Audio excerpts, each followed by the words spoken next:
Chinese history is rich with examples of how it all falls apart in a short period of time. If I were a betting man, I think that the two most vulnerable parts of the international system right now are energy transport and food production. About 80% of the calories that humans produce are produced with at least one imported input, whether it's pesticide, fertilizer, fuel, tractors, whatever. And with the Chinese, it's more like 90%. 90% is imported. Yeah. Well, no, not their food is imported. The inputs. The input strain. And 90% of the calories they produce are dependent upon a foreign support system. In the United States, it's less than 10. We produce most of what we need locally, and most of the rest comes from Canada. But you interrupt the food supply chain in any meaningful way, and China is only one of a host of countries that has some very real problems. Now, China faces the biggest one in absolute terms because of the size of their population. But with the Russians having their problems, the Russian space is the world's largest single supplier of fertilizer of all types. So we are already knee-deep in a fertilizer crisis globally. And we're seeing industrial accidents in the Russian space that are so big you can see them from orbit because, a lot of petroleum stuff explodes if it doesn't go right. And the Russian facility has been held together with duct tape and Western tech for a while now. That's all gone now. So China, being kind of the last man in line to get a lot of this stuff, is in a very vulnerable position. We're probably going to see about 1 million barrels a day of Russian crude fall offline within the next few weeks as part of the price cap that the Europeans are putting into place. But more important, all the insurance firms have said they're not going to deal with Russia anymore. So you're not supposed to sail at all with your ship if you don't have an insurance policy. So countries like China and India are stepping in and offering sovereign indemnifications, but that's something they've never done before. And so if there's ever a case where a ship, for whatever reason, needs to file a claim, it's going to immediately go to international arbitration because they have no method for the payout. As soon as that happens, no one's going to take an Indian insurance policy again. That's another 1 million to 2 million barrels a day that goes offline. And then all the crude that the Chinese get from Eastern Siberia is from fields that the Russians never developed themselves. That was all BP. BP's gone. So we don't know how long the Russians can keep it operating, but we know it's going to go to zero. We just don't know how long it's going to take. And the Chinese are the last in line for all of this stuff. And if you have a food or an energy crisis, or God forbid, both at the same time, on top of a health crisis, on top of government incompetence, there is no way a central government holds together in that sort of environment. Like I said, Chinese history is rich with ways that can all fall apart. Oftentimes it's based on having this hyper-centralization and an incompetent leader, or incompetent leader cadre, maybe is a better way to phrase that. But how it usually goes is that the North kind of falls in on itself. It falls into famine. It falls into tyranny. You get hundreds of millions of people suffering from malnutrition and then ultimately dying.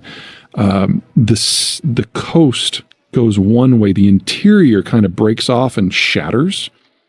And then the cities of the coast in the south, your Shanghai, your Fujian, your Guangzhou, your Hong Kong, they basically become independent city-states and integrate with foreign powers primarily in order to get food. And if you look back at the last 14 centuries, for almost that entire period until 1945, the city-states have been dependent upon foreigners to keep themselves alive. So we're really just reverting to a historical mean here. Hong Kong would probably be one of those cities that splits off. But for that to happen, you first have to have the northern section basically fall in on itself. As long as there are security services, these southern cities can't go their own way. But as soon as something happens to those security services and they're focused on the homeland in the north, then the southern cities are going to bolt. This is one of the beautiful things about authoritarianism is they start telling stories and eventually they believe them. It happened in Russia. It's happening in China. Chinese academics as recently as 10 years ago were very, very aware of this, and it shaped government policy. They wanted to make sure that the Democrats, little d, in Hong Kong didn't get too uppity. They tried to make sure that there were people from the South on the Politburo. But as we've gotten into a more ossified and centralized decision-making system, all of the lessons of the past are going away, and it's all about central control. And they're, once again, because this is another trend that pops up in China over and over again, they're forgetting their own history. No, the Chinese are just as bad as everyone when it comes to ideological blinders and short-term decision-making, and the more isolated and concentrated the tools of power become, the more problematic that becomes. So what is their plan on getting through what you think is a 10-year timeline for their demise? Beat the nationalist drum so that when the food and the energy run out, everyone is banding together simply because they're Han Chinese. That's it? That's as good as it's going to get, because there is no trade option out of this without the United States. What do you think the world looks like in 10 years? I think we'll have a system of regional trade where you've got certain regional powers who have actually benefit from the environment. So one of the fun things about the United States is that we've got more navigable waterways than everyone else in the world put together, about 13,000 miles. And it's about 1/10 the cost to move things by water as it is to move it by truck. So with that sort of environment and ocean moats, the United States is an economic power, who is in charge. I mean, we've had decades of bipartisan effort to try to screw this up, and we haven't pulled it off yet. We're not going to do it under Biden. He doesn't have the energy.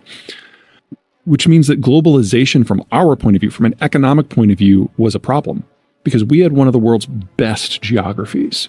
And we deliberately sublimated that in order to support our allies against the Soviets in the Cold War. We basically paid people with globalization to be on our side. And it worked. But we're getting away from that. And now geography is going to have a much bigger role to play. And if you layer demographics on top of that, if you have a country with a decent geography and a decent demography, they can kind of write their own ticket in the world we're going to. And there are a few of those. The United States is at the top of the list. Argentina looks really good. France and Turkey look great. And then Japan is kind of a consolation prize because they've managed to cut a deal with both the American right and the American left and get themselves invited into kind of an American friends and family plan. So you get these spheres of influence that don't necessarily cooperate or compete with one another, but are kind of in their own little worlds. And anything outside of those spheres of influence is probably a territory that is not very economically viable, and most of them don't have demographic structures that are sustainable at all. The end of the world we understand, yeah. We're going back to something that's a lot more similar to the world as it existed in the early 1900s.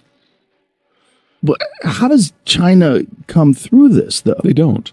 Well, I mean, this is one of the wild things, and the hard parts of my job is we have never faced a demographic collapse that wasn't caused by war. The closest would be the Black Plague. But the Chinese are going to lose a greater percentage of their population in the next 20 years than Europe did during the Black Plague. And you think by famine? This assumes no famine. This is just aging. Just aging. Yeah, if you have an energy breakdown or a food breakdown, it happens a lot faster. They are the world's largest importer of energy, about 14 million barrels a day. Remember, we're a net exporter. And they are the world's largest importer of food and food inputs.